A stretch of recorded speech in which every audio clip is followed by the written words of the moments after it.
Please subscribe and don't forget to press the bell icon to get notified whenever we upload a new video. GST council की कल हुई अहम बैठक में sanitary napkin को tax के दायरे से बाहर कर दिया गया है। मतलब ये कि अब सैनिटरी नैपकिन पर किसी तरह का कोई टैक्स नहीं लगेगा। पहले जीएसटी काउंसिल ने सैनिटरी नैपकिन पर 12% जीएसटी लगाया था। इसका देश भर में काफी विरोध हो रहा था।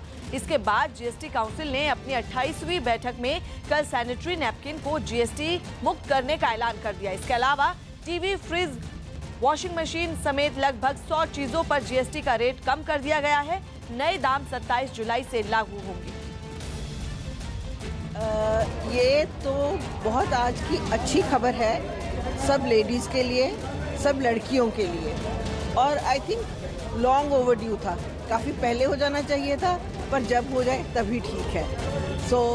और इसके साथ साथ आई थिंक इस चीज़ को होने से हमारे जो खासकर थोड़े पीछे है, इकोनॉमिकली बैकवर्ड हैं, वो उनमें अवेयरनेस भी और आएगी और उसके साथ साथ अफोर्डेबिलिटी भी हो गई है। ऑफ कोर्स बेटर ही है औरतों के लिए, तो कम से कम एक ऐसी चीज़ है जो डेली नीड की है लेडीज़ के लिए, और उसके ऊपर गवर्नमेंट उसका सोच रही है तो अच्छा ही है। हाँ, जो औरतें हैं, गरीब हैं, और उसके लिए उनकी हाइजीनिक कंडीशंस बेटर होएंगी, सबसे ज़्यादा तो ये।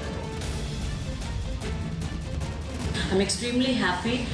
First, thank Modi government and all the members of GST Council, जिन्होंने ये सोचा और आवाज़ जो करोड़ों लाखों महिलाओं की है उसको समझा और जीएसटी 12% सैनिटरी नैपकिन्स में से हटाया। फिल्म अभिनेता अक्षय कुमार ने सैनिटरी नैपकिन से जीएसटी हटाने के फैसले का स्वागत करते हुए ट्वीट किया। अक्षय ने लिखा, ये ऐसी खबर है जिससे आंखों में खुशी के आंसू आ जाते हैं, क्योंकि ये आपके दिल के करीब है। शुक्रिया जीएसटी काउंसिल। महामारी के दौरान स्वच्छता के लिए सैनिटरी पैड से टैक्स हटाना जरूरी था। मुझे भरोसा है कि हमारे देश की करोड़ों महिलाएं आपको चुपचाप आभार जता रही होंगी।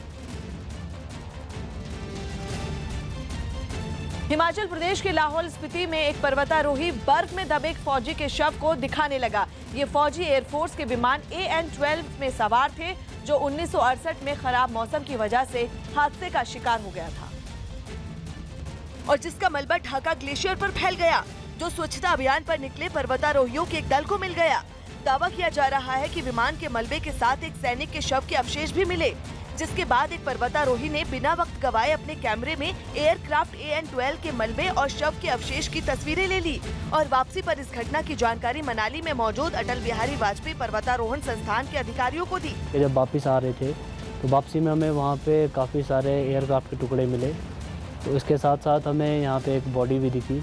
पर्वतारोहियों की जानकारी मिलने के बाद जिला प्रशासन और राज्य सरकार भी हरकत में आ गई। पुष्टि हम कर रहे हैं और जैसे पुष्टि हो जाएगी हम कंसर्न्ड एयरफोर्स के विभाग के अधिकारियों और अपने उच्च अधिकारियों से इसको उठाएंगे और इसके ऊपर उचित कार्रवाई करेंगे। विमान का मलबा भी मिला है और मलबे के साथ एक शव भी मिला है। उसको जो है वो चंडीगढ़ के लिए ले जाया जा रहा है। मुख्यमंत्री जयराम ठाकुर ने इस मामले में उचित जांच और शव की पहचान का भी भरोसा दिया, क्योंकि पर्वतारोहियों के इस दल ने अनजाने में यानी 50 साल पहले गायब हुए वायुसेना के विमान AN-12 का मलबा और एक सैनिक के शव को खोज निकाला।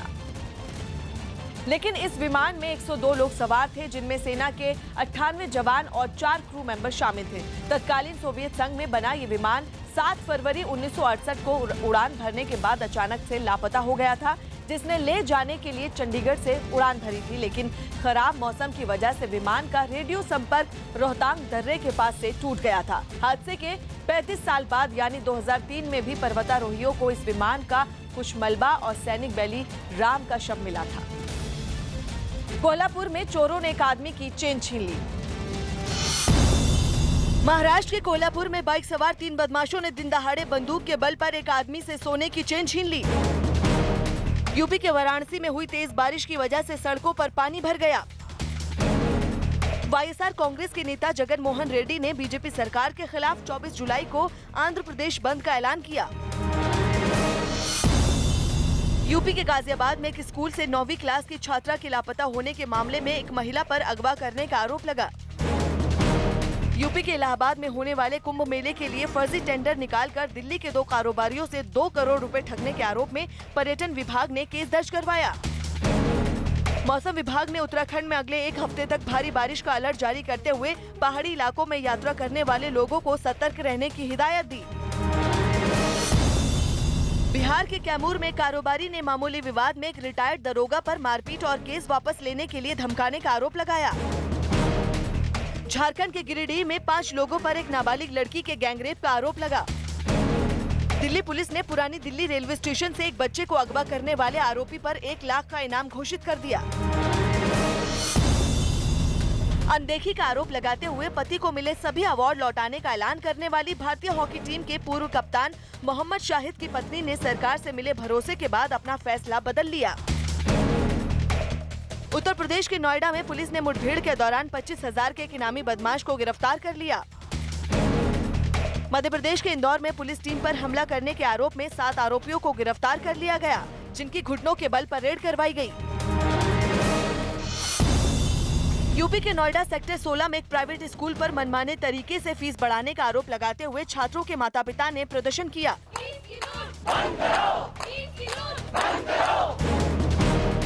जम्मू कश्मीर के अनंतनाग में आतंकियों ने सुरक्षा बल पर फायरिंग की, जिसके बाद इलाके में सर्च ऑपरेशन चलाया गया।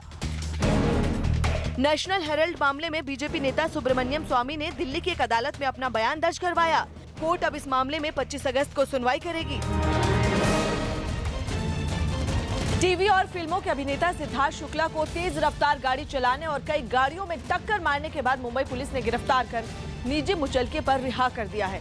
बालिका वधू सीरियल में काम करके चर्चा में आए सिद्धार्थ शुक्ला की BMW कार ने कल 4 गाड़ियों को टक्कर मार दी, जिसमें एक आदमी बुरी तरह से घायल हो गया। इसके बाद पुलिस ने उन्हें गिरफ्तार कर लिया। देर रात सिद्धार्थ शुक्ला को निजी मुचलके पर थाने से रिहा किया गया, लेकिन उनके खिलाफ लापरवाही से गाड़ी चलाने का मामला चलेगा।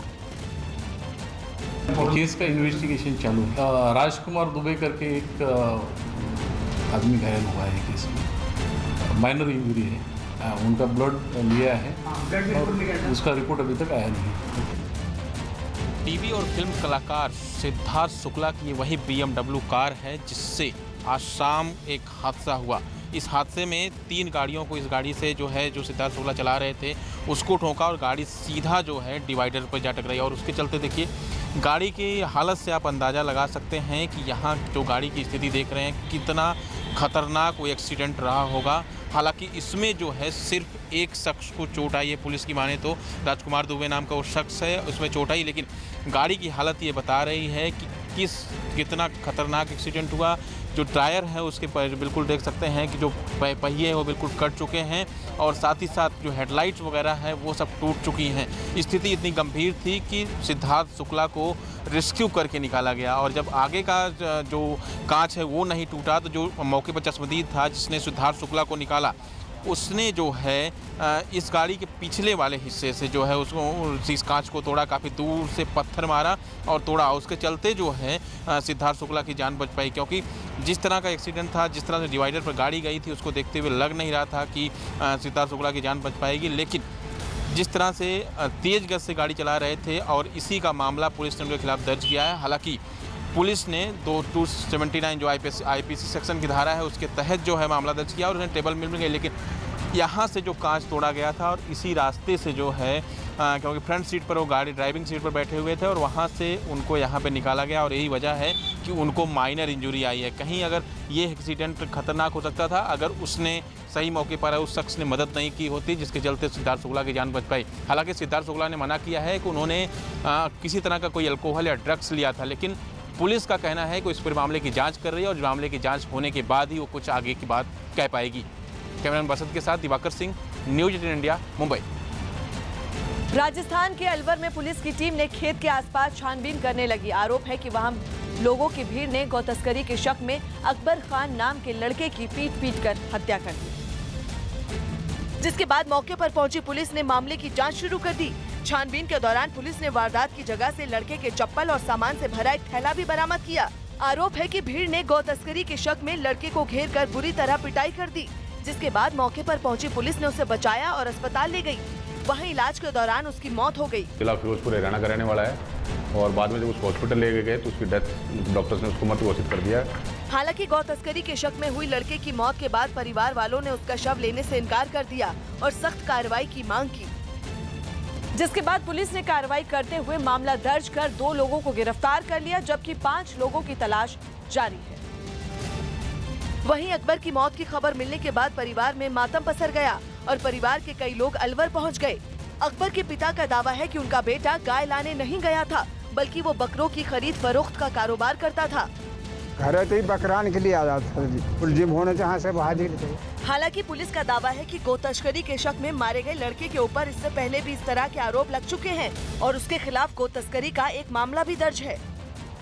राजस्थान के अलवर में गौ तस्करी के शक में पीट कर अकबर की हत्या पर केंद्रीय मंत्री अर्जुन मेघवाल के एक बयान से सियासी भूचाल खड़ा हो गया है, जिसमें उन्होंने इस तरह की घटनाओं के पीछे प्रधानमंत्री की बढ़ती लोकप्रियता को वजह बताया और दावा किया कि भीड़ की हिंसा की घटनाएं सिर्फ बीजेपी शासित राज्यों में ही नहीं होती। यूपी का चुनाव आएगा, मॉब लिंचिंग आएगा, 19 का चुनाव आएगा, फिर कुछ आएगा, कभी इंटॉलरेंस आएगा।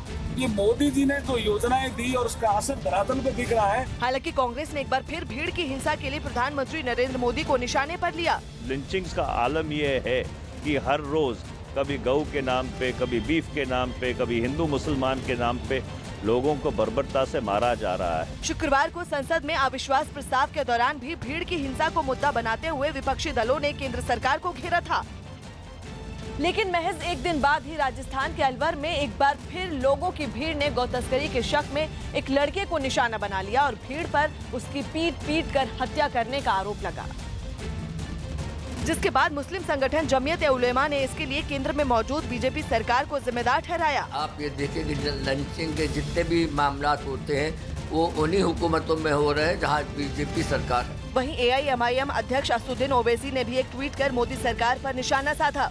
ओवैसी ने ट्वीट में लिखा कि गाय को भारत में जीने का मौलिक अधिकार है, जबकि मुस्लिमों को मारा जा सकता है, जैसा कि उनका मोदी के 4 साल के शासन में कोई मौलिक अधिकार नहीं। राजस्थान की मुख्यमंत्री वसुंधरा राजे ने ट्वीट के जरिए दोषियों के खिलाफ सख्त कार्रवाई का भरोसा दिया। अलवर में पशुओं को ले जा रहे आदमी की भीड़ की पिटाई से मौत के आरोप निंदनीय है।